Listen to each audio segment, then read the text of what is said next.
We were really struggling and running around with our hair on fire, so to speak. Delivering homes we weren't particularly proud of, taking too long to do it, and rarely, if ever, exceeding customer expectations.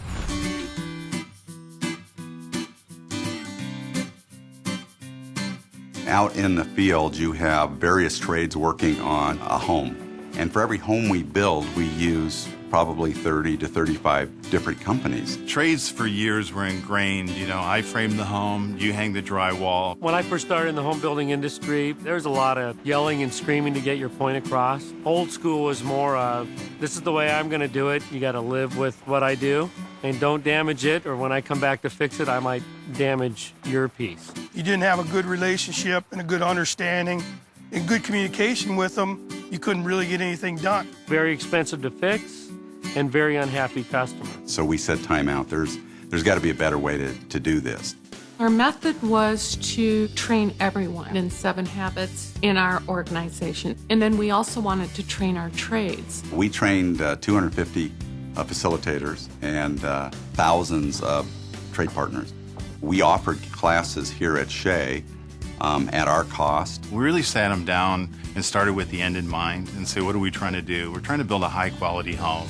How do we each understand our roles, work together, and get to that level? It gave us a great platform to build those relationships, to be able to have a way to communicate and deal with each other in a win-win approach rather than a conflict. It's really given them the permission to challenge those paradigms and to think about doing things differently. The biggest impact that I've seen that 7 Habits has made on the organization is being in the industry for over 25 years. There's been a big cultural change. From people that feel like they have to get even or they don't want to work, to people that are willing to say, I made a mistake and I don't want it to get covered up, I want it to get fixed. We have that ability to talk and work on it rather than, you know, throw your hands up and say, well, that's as good as it's going to get. The way we work with our trade, it's really a win-win relationship. The 7 Habits for us is just something that we refuse to let go. Let me talk about the housing crash. We are one of the worst hit housing markets in the entire country. When you drop about 90% of your business, it comes with a lot of pain. We made a commitment to our customers that we're going to continually build their home and finish it. You know, many companies could have filed bankruptcy. We didn't. The terms, the phrases, the common language never went away.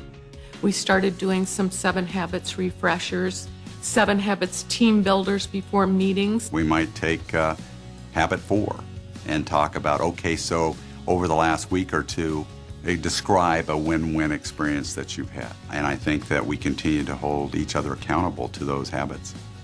We're growing again, and so we're making acquisitions, and we're building new communities and building new products. We've had the opportunity to hire people back or new people. I interview every person that we hire. I talk about 7 Habits because it's a critical part of our culture. The 7 Habits made us look deeper into our organization, the improvement in every metric across the board, the improvement of how we work together, the improvement in how we worked with our customers.